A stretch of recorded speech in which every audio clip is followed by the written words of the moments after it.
So let us start, let us begin. We'll have a small Bible study with a very difficult text. We have, as you have probably received an email, or some of you received an email, I wanted to catch up with Old Testament text that we had during our liturgical marathon, and when we had Monday, Thursday, and then we had Friday, and there was resurrection. Did you have a sunrise service this year? Probably not. But there is a text for Sunday, sunrise, and so on and so forth. So we will be in Exodus 12, which is, I believe it's very important. It's crucial to understand. There are many important things that we can talk about. If me and my son, we created a YouTube channel. It's called Biblical Buffet. I think I already mentioned that. So some of the Bible studies are, some of the classes are over there. So if you want to relate to that, that's like this.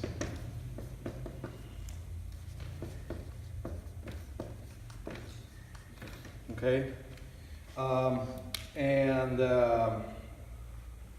The thing is,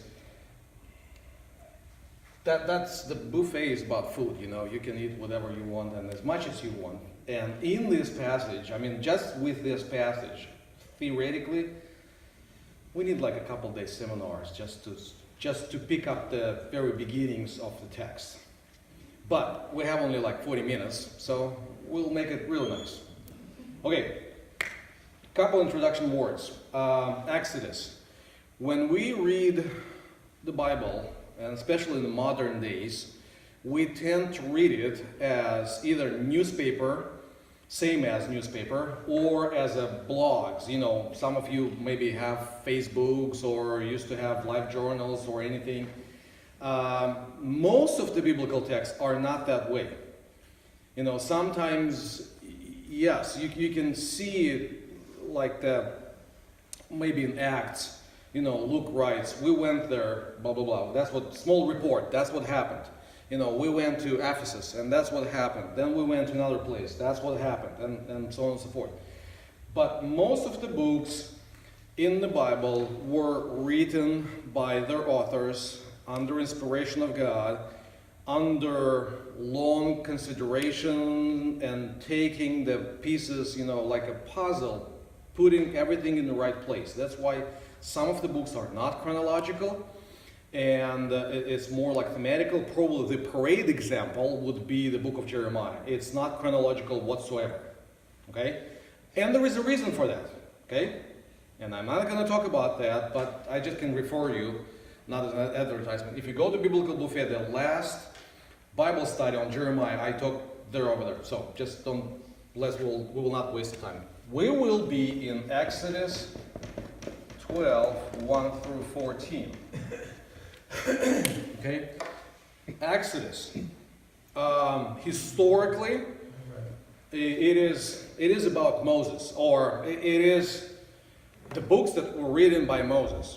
In modern scholarship, I have to warn you, unfortunately, we have to waste time for that. I have to warn you, in the modern scholarship, if you go to secular university, most of the teachers would not believe it was Moses. I would even say that most of the teachers would not believe Moses ever existed. There was no Exodus, there was no conquering the land. It was a small groups of nomads, slowly but surely infiltrating Canaan land, and that's how little by little, they pushed over poor, very peaceful Canaanites. And those terrible stories that we have in the Bible are not really true. It was a reflection of the 5 centuries back to come up with the story how Israelite nation began. Okay? These kind of, I do not have a polite word, and we are in the church, so I will not say this kind of stuff. They teach in high schools or higher education, and even in the schools, okay? We do not believe that way. I personally believe it was Moses. I have no problem with believing that Moses was, first of all, highly educated. Secondly, he was a genius. Thirdly, he was inspired. So when you are highly educated genius who are inspired by God to come up with 5 books, Genesis, Exodus, Leviticus, Numbers, and Deuteronomy, I don't think there was a problem. Same with Paul. Most of scholars today do not believe Paul wrote those 14 letters that we have, because the vocabulary is different, the themes are different, the style is different, and so on and so forth. Again, if you are like Johann Sebastian Bach, if you are well educated, if you are genius, and if you are inspired, you have no problem to write in different styles and use different language. Okay, so that's so easy. But, amen. But Exodus, again, it's probably, there is a chance that he took some notes, like along the way what happened in Exodus, but most likely it was written somewhere in the desert, let's put it this way. When they kind of settled in some place to remember what was going on, when the memory was still fresh, he kind of put it together, and it's like really well structured. So, enough about that. Second thing that I need to mention, Exodus as first 7 books of the Bible, and first 7 books are, okay, let's say it together, Genesis, Exodus, Leviticus, Numbers, Deuteronomy, Joshua, and Judges. So 7 in order. They have a very close connections to the days of creation. They are the way they are because we have 7 days of creation, and the 7 days of creation is not a kind of chaotic creation. God is not a God of chaos, our God at least. He's a God of order. So there is a very well set pattern why things happen. In the 2nd day of creation, there is a separation between heavens and the earth, in a sense that there is an establishment of the firmament, something really hard shell that separates higher stuff from the things below. It does not mean that Bible is not true because astronauts, the guys from NASA went to space, didn't see the shell, didn't bump into shell, so therefore the Bible is not true. Okay, however far can you go, even if you believe that the space is the final frontier, okay? Even if you believe in that. Even if you believe that the Shatner is a prophet, okay, fine, I understand. And yesterday we did celebrate May the 4th be with you. So, May the 4th be with you. And stuff like that. This is great, but however far you go, it's still under the firmament. Because firmament does not separate space. It separates sacred from created, okay? So you have a space where God exists and He can go through, and sometimes we do have some kind of small, gates open or some kind of doors or windows, and we can kind of see what's going on there through the eyes of prophets, okay? But most of our lives we spend under the firmament absorbing the creation. But even this creation reflects what's there. That's why we do pray in our most profound prayer, let your will be done, how? On earth as it is done in heaven. So there are 2 levels of creation. Actually there are 3, but right now there are 2 levels of creation, heaven and earth. And there is a third one, kind of small spoiler alert, there is sea, okay? But when we come to Revelation, there is no sea. Why? Because the land is and we will talk, I will say a couple of words during the sermon. The land is for the people of Israel. Okay? Everything that associated with the sea is for Gentiles. Not necessarily pagan worshippers, just Gentiles. Okay? In the Bible, there is a clear separation between Jews and Gentiles after Genesis chapter 12. Let's put it this way. Okay? Then, because Messiah died for whole cosmos, that separation is kind of not as clear they come together into one union, into one family. But we still have those who believe in God of Abraham, Isaac, and Jacob, or God the Father, Son, and the Holy Spirit, which is the same God, okay? And everybody else. Unfortunately, that separation still exists.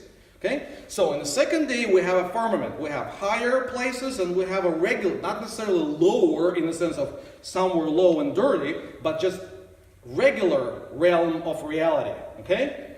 What do we have in Exodus? In Exodus, first, we build towns and therefore pyramids for Pharaoh. So we build high places. Every pyramid, like the temple, like the sacred mountain, is a high place where you meet with deity. Okay? That's what it is. I mean, if you go to Mexico, their worship, their shrines are this way. If you go to Chile, their shrines are this way. Egyptians, this way. Even if you compare it with the description of the Temple of Solomon, it's still pyramidish. It goes up. Okay? That's why Jesus went on the mountain and talked to the Father. There is no problem with that as long as you know whom to worship. Okay? That's why our churches are built this way. Okay? That's why we have entrance, then you have sanctuary, and altar, or altar place is always higher, and the altar is higher. Okay? That's not a problem. It's not because we parody them. It is because everybody took their stuff from the Bible, but some of the other nations have corrupted Xerox machines. So they have a problem with this part of worship service or this part of worship service, and we have a true one. Okay? Sorry, nope, not politically correct statement, but that's what it is.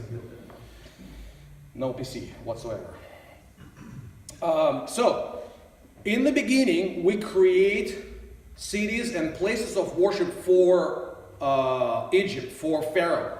In the end, starting with chapter 25, from 25 to 31, that's a description of how tabernacle should look like. So we create the higher, portable yet, place of worship for our God. Okay? And by the end, we build it up.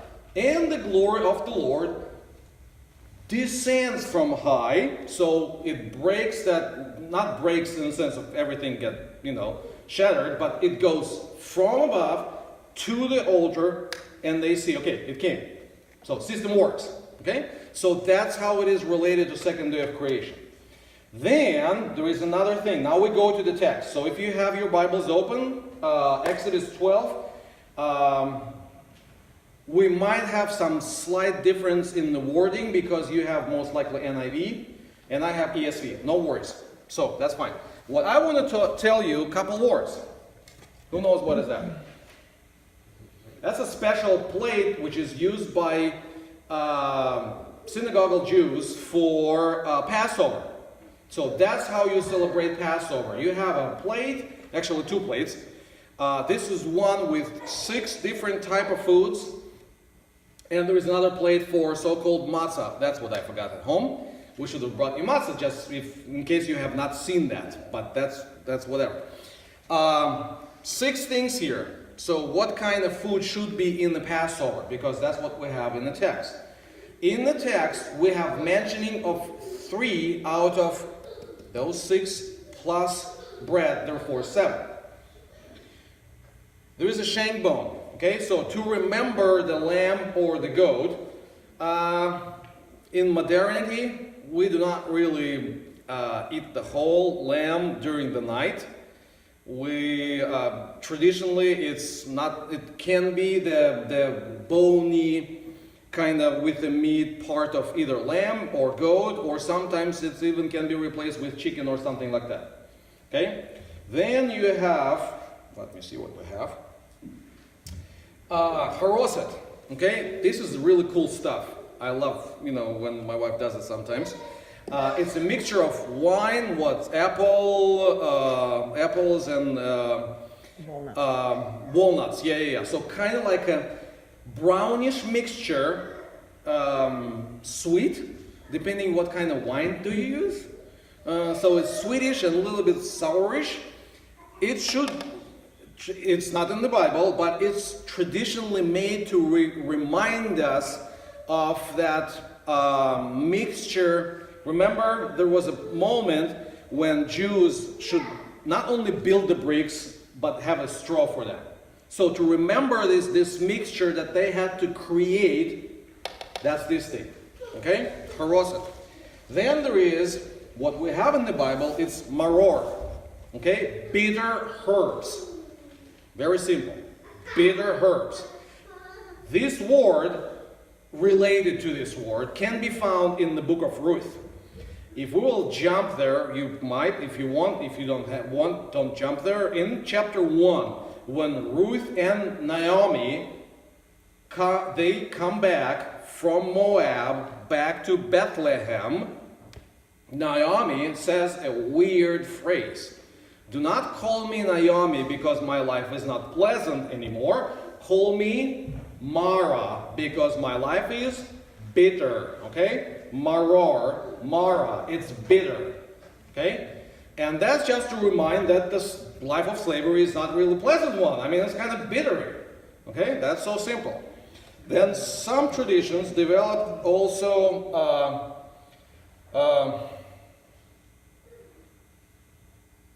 Hazrot.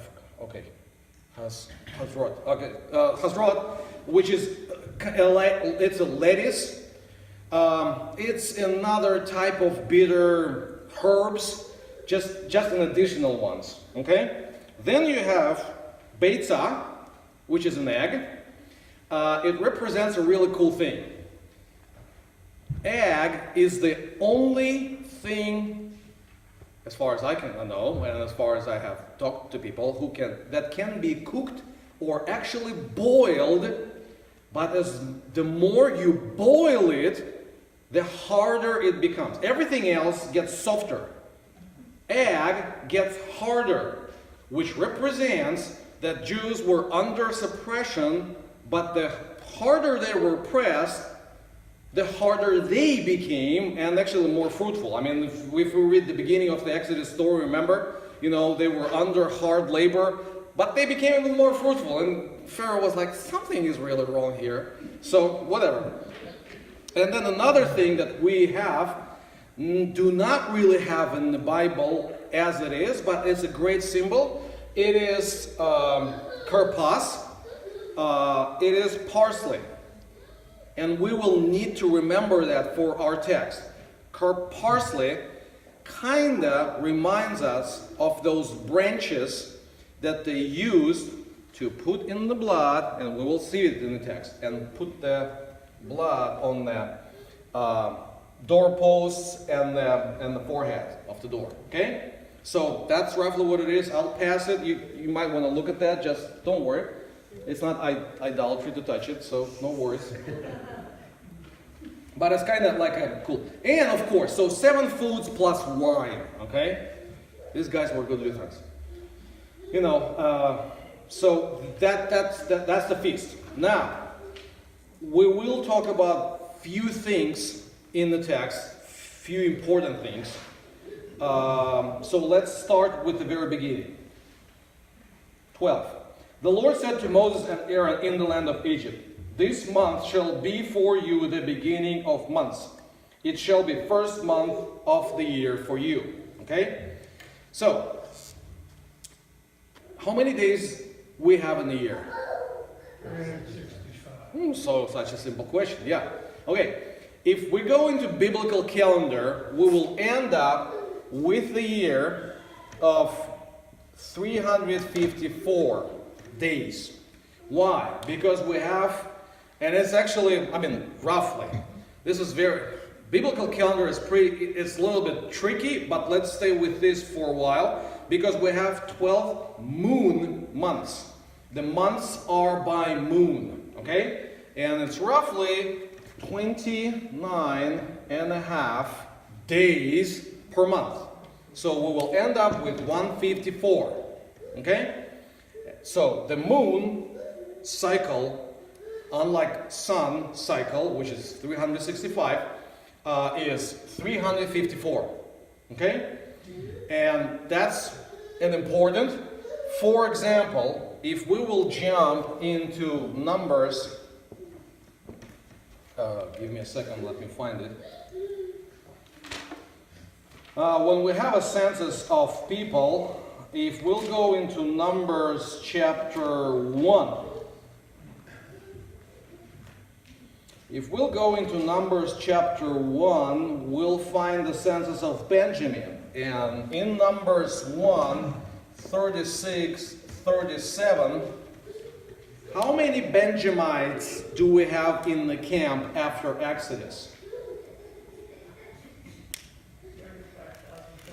Okay, 3,500, 45,400.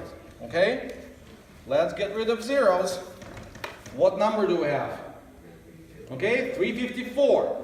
Who was the first king? From what tribe do we have a first Israelite king? Saul. He was Benjamite.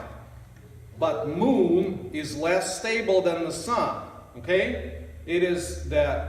Okay, if we go to the Genesis 1, we have two main lights. One to rule over the day, and another one is rule over the night. And then bunch of stars. Okay? So, therefore, he would have no dynasty whatsoever because he is from the moon tribe. Okay? It's just biblical symbolism. Don't worry about that. This is not zodiac. We don't worship that stuff. It's just we need to understand why Bible says what it says. Okay? That's what it is. So, that's our year, and we have, let's say, where do we want to start? Let's say we will have a first month here. So, we go this way, that's the year. Okay? That's the month when we have Passover. Okay? But, if we would jump into Leviticus 23, we would find that there is also a celebration of New Year. When do we celebrate New Year according to the Bible? The New Year we celebrate in the 7th month. What's the deal?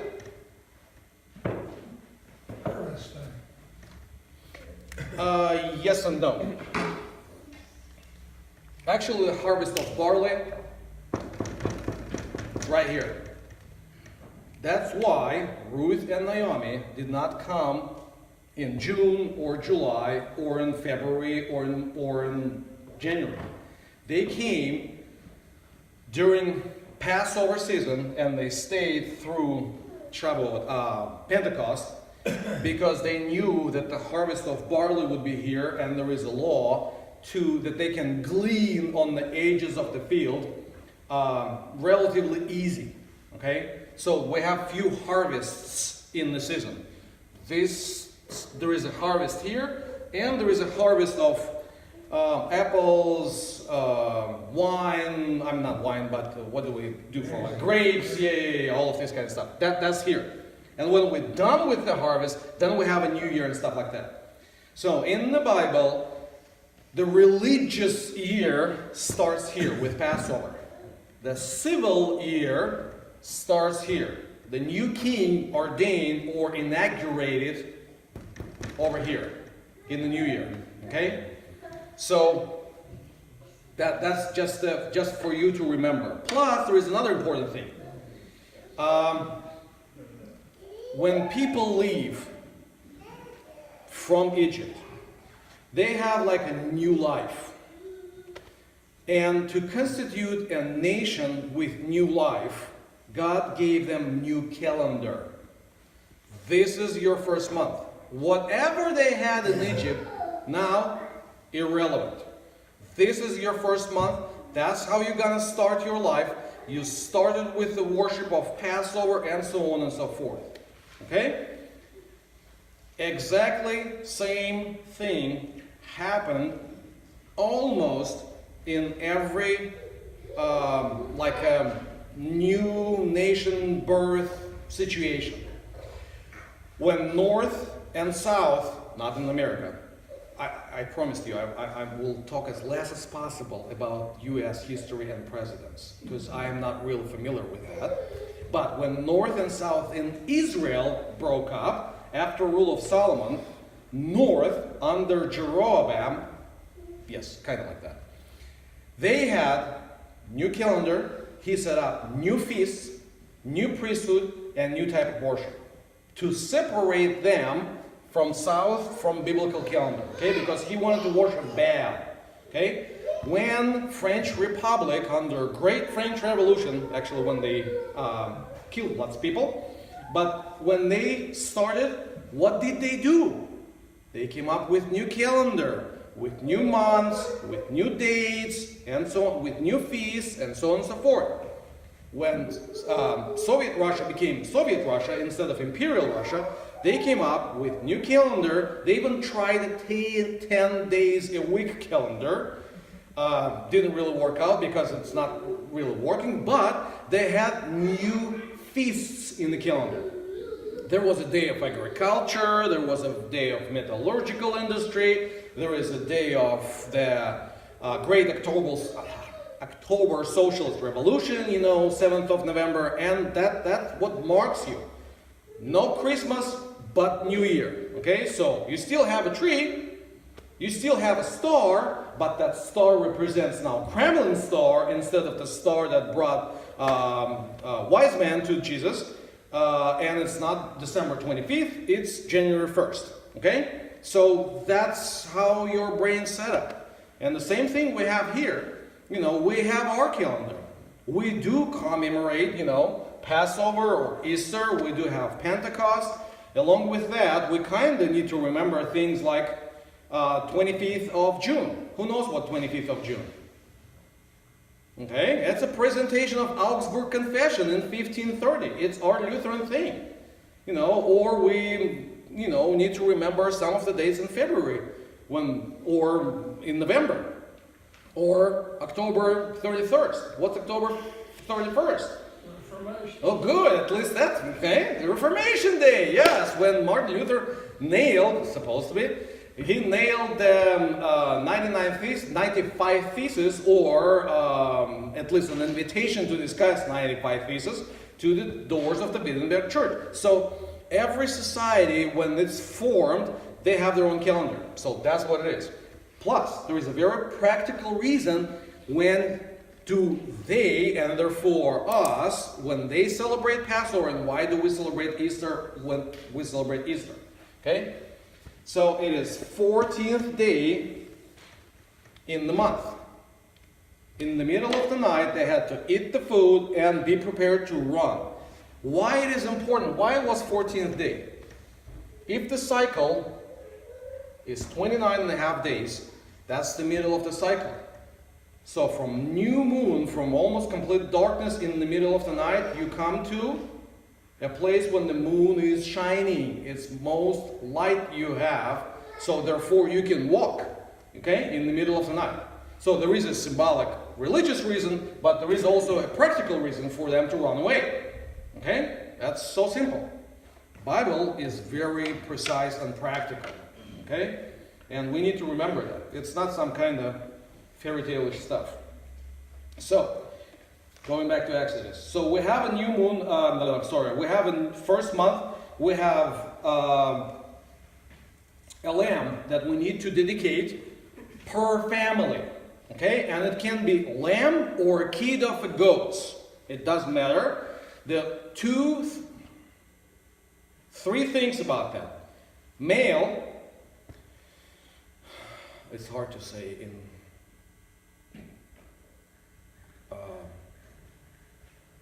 People's Republic of California. Male, I'm so sorry about that. But what it actually shows is male will die for everybody. Okay?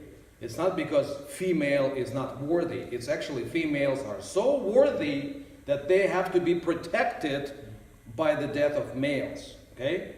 So it's this way. Okay? So male. Secondly, no blemishes. So it's nothing that would be unworthy. So it is as worthy as possible, and it would be less than a year.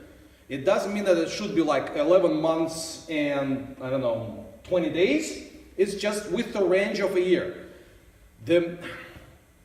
We don't know exactly why, but there is a chance, most likely, two reasons for that. Okay, first of all, the reason for that is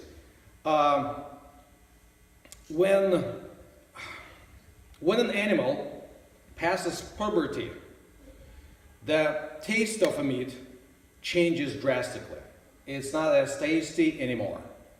Okay, if you would, I mean, we had chance to have some friends from like south of Russia or from Middle Asia, and that's what you can sell in the marketplace, and nobody will understand what's that. But for themselves, no, that's too old. It just changes the taste of meat. There is a second thing. If your animal again passed puberty and you sacrifice it, and most likely that's what happened actually in Exodus. Therefore, you can cultivate, I will use it twice, cultivate the cult of fertility. Okay? You want to have an animal who is actually, I know it's not really a great word to use in the church, sexually active. Okay? Okay? So you want to have it so the cult of puberty would go up. Okay? So you take it something not like that. Okay? That's important. There is another important reason. Israelites, we will read by the end of the passage, will be protected by the blood of kid, either a lamb or a goat. What story Exodus begins with? Israelites were deprived of their babies, and these babies would be thrown into Nile. And who lives in the Nile? Why they would be thrown into Nile? Not because they want them to drown. Somebody lives in the Nile. Crocodiles, correct. And I know it's tough to say, but when crocodiles get them, it gets bloody. That's why the first plague against Egypt is the blood in the river. Okay? That blood was a remembering of what they did to Israelites. Okay? Now, that's in a sense an atonement for that, or a protection from that. Okay? Now Israelites will be protected, okay, from their real kids and their families being sacrificed. Okay? So that throwing babies into the Nile was not just an act of civil violence or hatred crime or anything like that. Along with that, it was a religious act. Okay? Because in Egypt we have a bunch of gods, but you have two main ones. One of them is the sun, another one is the Nile. Okay? So you worship sun by sacrificing bulls. That's why you have a golden calf. Okay? And you worship Nile by sacrificing something to crocodiles. Okay? That's why the first plague is against Nile, and the last plague, ninth plague, is against the sun. There was no sun for 3 days. Why? Because Yahweh is stronger than anything. He runs them. I mean, he controls them. He can do whatever he wants. Okay? So that's the thing. So that's about the lambs. So male, no blemishes, so in perfect condition, and a key that will protect them. And what they need to do is okay,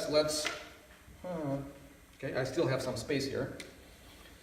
Okay, this is doorpost and the forehead of the doorpost. You put it on the doorpost, a little bit of blood with some kind of branches, and on the forehead.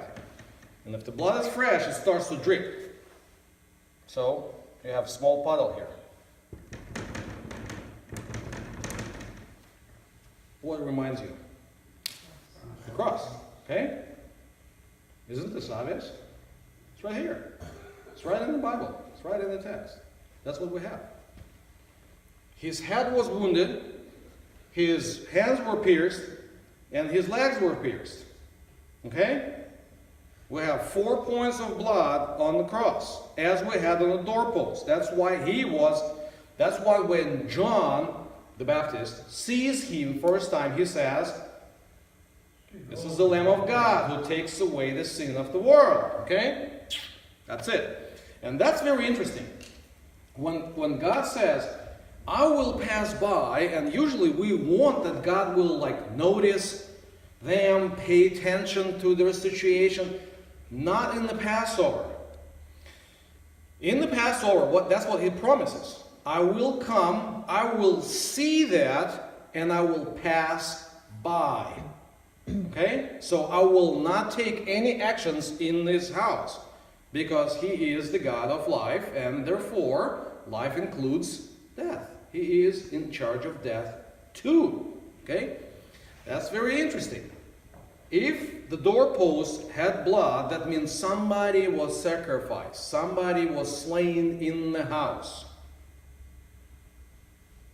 He passes by. If he sees the house with no blood on the doorpost, the firstborn will die there. Okay?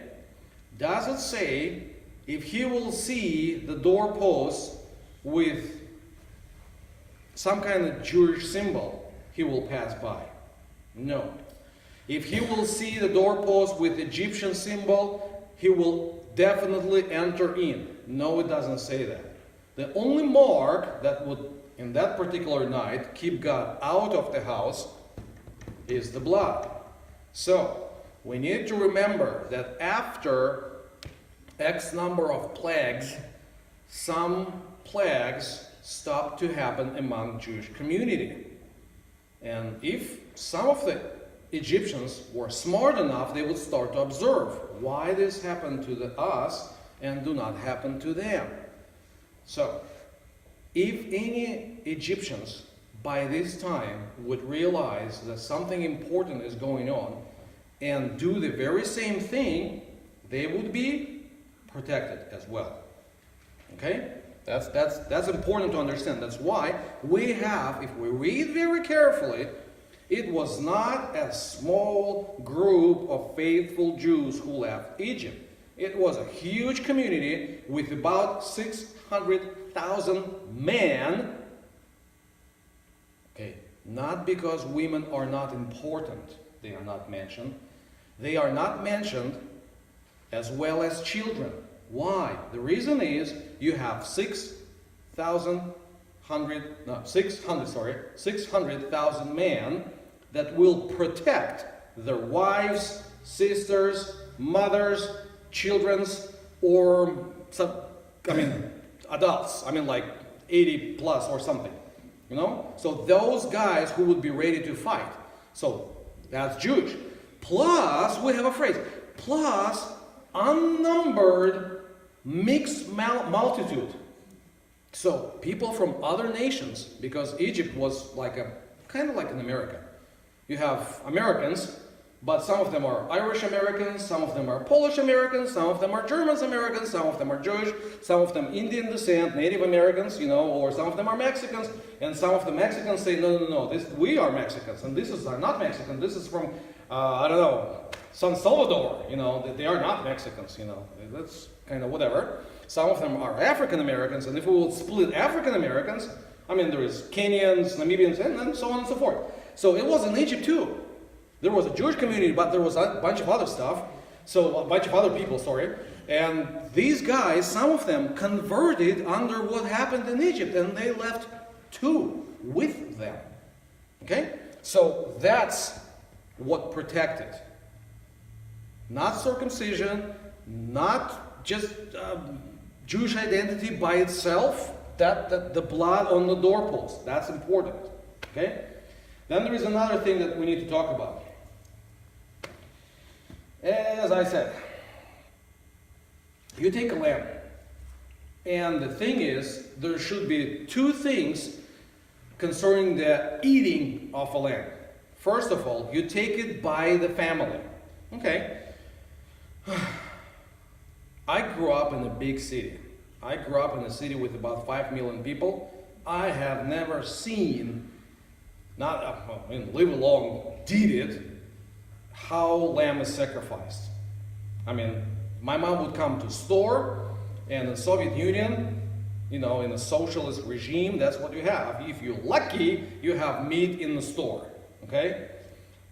So she would come, buy whatever she needed to buy, and I would have it cooked, on the plate. But becoming an adult, little by little, I would start to think and, seriously consider, not seriously consider sacrificing, but seriously consider what's in the Bible. Okay, a lamb. A decent lamb might be, I don't know, about 70, 80 pounds? 130 pounds of percent. Awesome. See, we have a specialist here. Now think, how much can you eat in one night? Pound?